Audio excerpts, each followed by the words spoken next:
I'm Alfonso Winker. And I'm Trina Olson. And together, we're the co-founders of Team Dynamics. And this is Behave.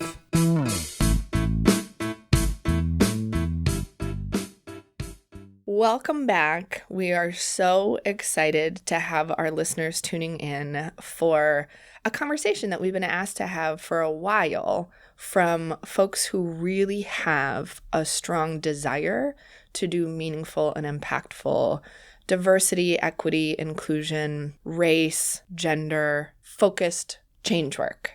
So when we think about organizational change, when we think about organizational culture, when we think about patterns of being at work in America and its colonies, one of the things that we get reached out to at Team Dynamics the most about is something along these lines. We were making some progress and then got stuck.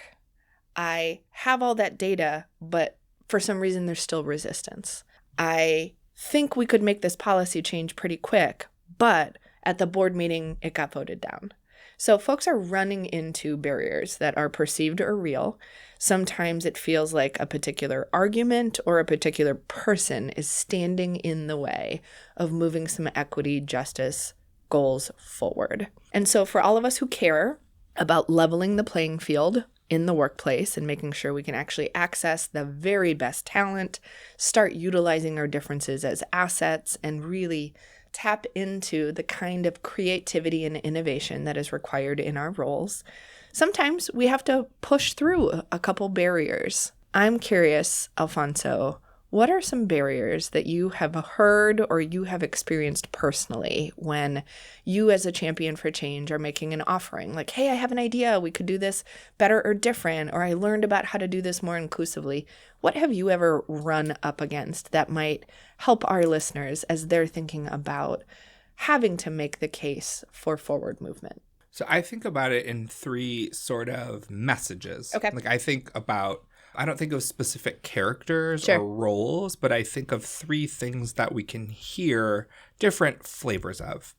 So the first that we might hear, and they're not necessarily in order of frequency or importance, but one of the first things we might hear is about equity work being someone else's problem. So it might be white folks or men or straight people saying something like women or people of color or LGBTQ people are just causing a problem or causing a disturbance. So it's sort of like they are causing a problem. So if they just like did things our way. So there's this thing where dominant culture might feel like other people just need to be more like them.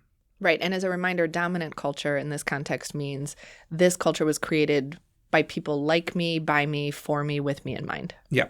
The next thing we might hear is things are working. And that's often true. You are making the thing you make, producing the art or the content that you produce, running the programs that you run, selling the products that you sell. It's happening. But we might be missing something about the experience of certain kinds of people across lines of race or gender in our workplace, or the experience of our user, our consumer, or the community that we work with. So we might be saying things are really working, and why would we get into this things are working?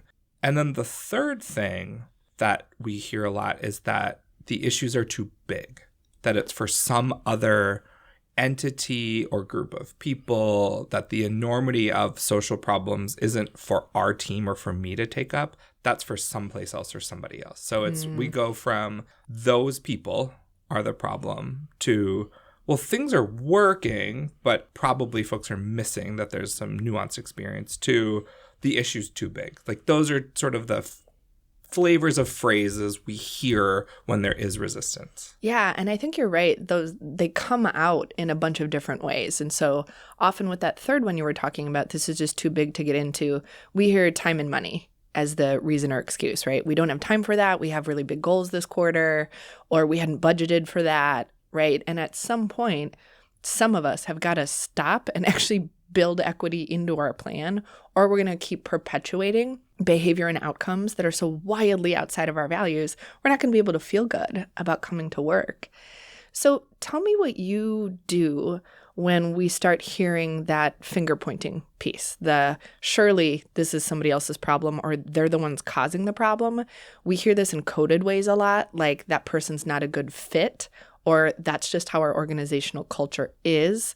For folks, because this is an audio medium, you didn't see I was like shaking my head when I was like, this isn't for you. But we hear that a lot, and people believe it when they're saying it, right? They believe that other people are being disruptive by needing something different or by asking a question, or some of us are treated as disruptors when we are simply describing what's going to allow us to do our best work, or when we know you had really positive intent, but the impact really sucked for me. Right. And so even if we are trying to be proactive and constructive, that idea of surely, this could be handled better if everybody just quieted down, put their head down and got to work. Yeah. For me, when I hear fear or anger, and that's usually what's coming out, is we have to remember that anger might be coming or fear might be coming from a place of a belief that if we were to change something, I might lose something. Yeah. So the thing that is really hard to do is to engage with someone and really ask what they value. Yeah. So rather than making the case for the change more, the person is angry about the potential for change or afraid of the potential for change. So we have to get behind that fear and behind that anger and really get curious about what values might be driving them and try to connect a dot between the values that are driving our internal equity work with the values that person has. Yeah, and it's interesting here to get creative, because when we think about that fear and anger, we often think about the desire to protect or defend. And I think you do a really great job of asking what's essential, right? And so a good example, maybe from just the last couple months with you and I, is we were starting to have conversations about who needed to be in what meetings. Right. And one of the things we decided is that I should come out of 3 of our regular meetings. And so I felt that urge to be like, but like, will my vantage point be included if I'm not there? Like, will I see the notes from the meeting? Can I contribute to the agenda? And so the idea that like, we're going to make a change because we had a goal. There's a really important way I need to be spending my time, and I'm not needed in that meeting. And so it's this idea of how can I be the best contributor to my company, given my role, my identity, my expertise, my knowledge, my skill set, and letting that be an alive conversation. I think too much at work is set it and forget it. This is the rule. This is how it should be. And I think this idea of fear of something becoming different, I just refuse to buy in when folks say, well, Trina, people just don't like change. Some people don't like change. I love change. As you know, I've lived in 18 cities, and I think I'm now in my 27th place of living. I like moving a lot. That might make me different, but that idea that all people feel resistant to change just isn't true. But change kicking up something physically in people of, I don't want it. I think we really have to check in with ourselves. Why don't we want it?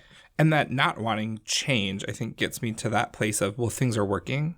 So folks are experiencing comfort. Mm-hmm. So if the resistance is coming in the form of, well, what would we change? Things are really working for you. Things are working for you. So the invitation, folks are not going to be surprised, is self-awareness work. Mm-hmm. What about working here or working on this team or being a part of this organization is comfortable for you? And could you imagine that comfort looks different for other people? And oftentimes when folks are saying, I don't think there's a problem here, things are really working, it's coming from an earnest place. Yeah. We might hear that they're entirely opposed to our body of equity work when in fact, they probably could believe that some of their peers are having a different experience if they were invited to slow down a little bit and think about their own and say, yeah, actually, I was here when the company was founded. I've worked here my entire career. I've worked primarily with peers that share my age, my race, my gender. Oh, yeah, there's a lot that's really working for me. Right. I wonder if, to get to that, yeah. I wonder if other people are experiencing some level of discomfort and might want things to look differently. And I think those 2 words are the difference that makes the difference, right? For me. You and I were working with a client recently and talking about equity in dress codes.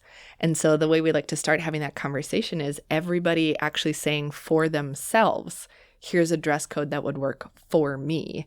And that's when you discover that some people are really, it's working to say, we expect your dress to be semi-formal when clients are in the building or when we host an evening event. And we might discover that along lines of class, race, age, region where we grew up, gender identity, it's causing me a lot of stress. And for you, it's feeling easy peasy, right? And so this idea that like, what would work best for you? So sometimes it's that invitation to not think so broadly, but to actually think really specifically. So what would work for everybody? Boy, I don't know, because I'm not with them in the morning when they're getting dressed Right. or they're going shopping. But if I can actually think, what would help me do more work?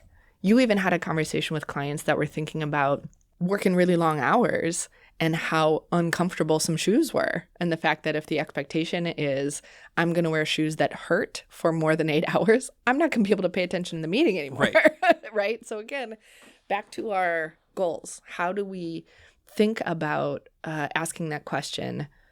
Who is this working for? Are there some people for whom this might not be working? And boy, we're smart adults. I bet we can come up with a creative solution where this works better for more people. So you and I's shorthand for that is, I bet there are some better best practices. Yeah, and you were inviting folks to get really specific, which feels like the antidote to that getting stuck approach. Yeah. When folks are saying, oh, but like injustice is so big and who are we and maybe we shouldn't and are we the right ones or like our mix isn't exactly right or like the problems are so big and we're just a team of blah or like we're part of this bigger industry. Right. And Or isn't the next generation just going to fix it? Right. I hope. So when folks are sort of captured in that bigness of a problem, specificity really helps. Mm-hmm. So it's not that people don't even believe there's a problem. They've moved out of comfort to say like, yeah, I can see there's comfort and discomfort. I can see there's equity and inequity in different pockets. I'm aware that people across race and gender and sexuality, et cetera, are having different experiences here in this workplace. Mm-hmm. The problem doesn't seem like ours to fix. It seems like someone else's to fix. That's society or what have you. And so I think the question for that message is that's so great that you're aware of it. The work in front of us is to ask tomorrow, what singular thing could we do differently? And then each day think about a different practice or specific thing, or each month, what singular thing could we zoom in on to slowly undo the ways that we're just going with the flow? If we think like society's like a river, right? And like the river is just flowing. And creating inequities. Right. Yeah. What one thing could we do today to sort of course correct or turn that current just a little bit so that we're making smaller corrections that add up more and more?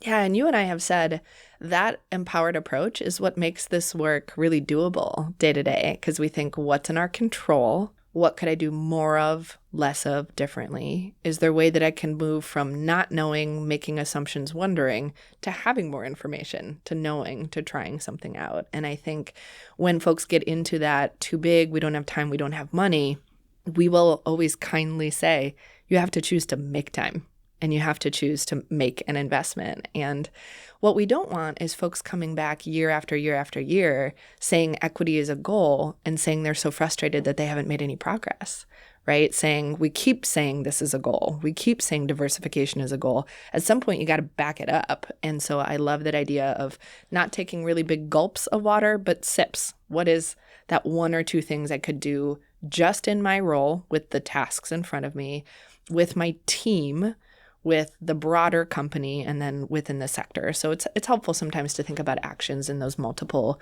influence points. When we come back from our break, I want to talk about whether or not folks should even be putting attention or energy into the people that they think are the roadblocks to the work. Sounds great.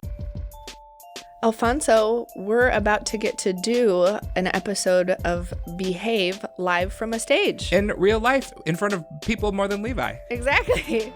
So if anybody here in the Bold North is within traveling distance to get to Minneapolis, we will be recording an episode of Behave at the upcoming Pollen Live event on Tuesday, February 11th, 2020. There are tickets still available.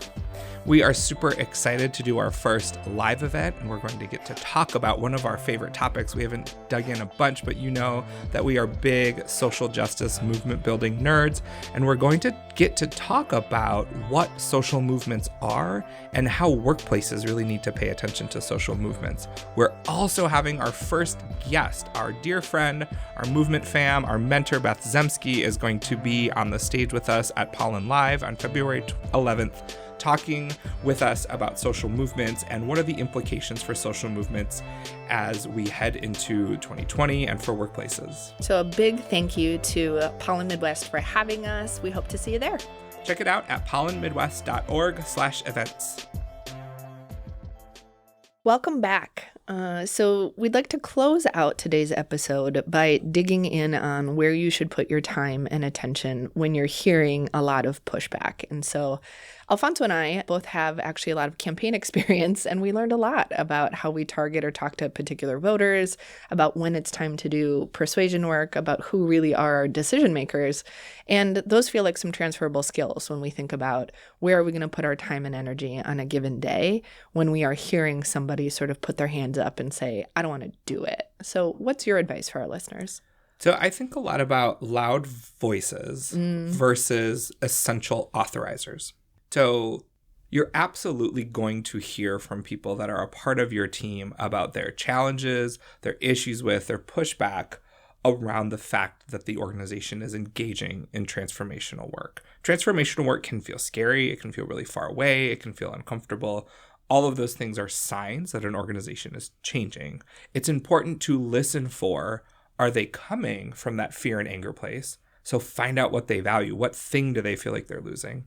Are they coming from that I'm comfortable and things are working place? And so do you need to talk to them about, have you paused to consider your comfort? Or are they coming from that it's too big, why are we taking this up place? And help them get really specific. So that's about sort of general people who might have a loud voice or a challenge to something. But ask yourself, is this singular person or small group of people actually getting in the way? So folks might characterize pushback from a couple of people as a roadblock. Is it actually a roadblock, or is it just hard for you as a champion to hear that not everybody's as enthusiastic about the work as you are? It means you just might be farther along in your journey than they are. It doesn't make you better, and it doesn't mean they're a permanent roadblock. In the other hand, there might be some essential authorizers who actually are in charge of organizational strategy, budget, or make the call whether or not to have folks get in a room, participate in training and coaching and learning and development together. Then you have to ask yourself, who are the messengers that these folks might hear from? So as a champion, you have to have enough humility to understand that you may not always be the right messenger. Right. You may need to send surrogates in for yourself to really make the case depending on what's going on. So if someone can't hear it from you, that absolutely has to do with what your current patterns are about whose voice gets to influence strategy. Right. And I would say when you hold really tightly to your goals and sort of more lightly to how you get there, I think you're going to find all sort of exciting champions and comrades along the way, because we can't predict who is going to be excited and who's going to really push back. And I also think remembering that in different cultural traditions and communities, wrestling, arguing, calling into question some chains of logic or some data is how people are taught, right? We have friends who have taught us that wrestling with their rabbi is a way that you engage in your faith for some folks in the Jewish tradition, right? Or we know a lot of cultural communities that are external communicators, evocative and emotional speakers. And so that idea that sometimes we decide that because somebody is communicating in a certain way that it means they don't share goals, it just might be how they get there. And so I really resonate with what you said around how it can hurt our hearts when we wish everybody was cheerleading alongside us. It can feel isolating. It can feel alone. It's part of why we're really excited to have this community of listeners, because we know that people throughout the country and the globe are working day in and day out in their 9 to 5 and their 5 to 9 and whatever their job, their role is, to say, hey, this could be better and different, right? The inequities don't feel right to me. Something feels off. Some of my friends are being left out. I'm feeling like I don't get to use my whole voice. And so part of what we remind people to do is stay focused on your goals. Don't let somebody yank you away from your strategy and your plan or take up a ton of your time because they are trying to sink the equity ship, right? It's reactivity to an evolution, right? And so I appreciate that we wanted to bring this topic today because it's not going to be all smooth sailing. So don't expect that it will be, but you will find the people you need to help you move the goals forward. We're curious, how are you wrestling with roadblocks, pushback, folks that maybe are reticent to engage in your internal transformation work? Send us a tweet on our Behave Twitter, which I don't know if we've talked about here on the podcast before, at Behave Podcast. So send us a tweet. Let us know how you are moving through roadblocks and tackling tough questions along the way. Thanks for hanging out today. Make good choices. Behave is produced by Levi Weinhagen in Studio G at the Glenn Nelson Center. I'll be right with you. Just a strong You got to get your prescription. egg whites to make your coat shiny.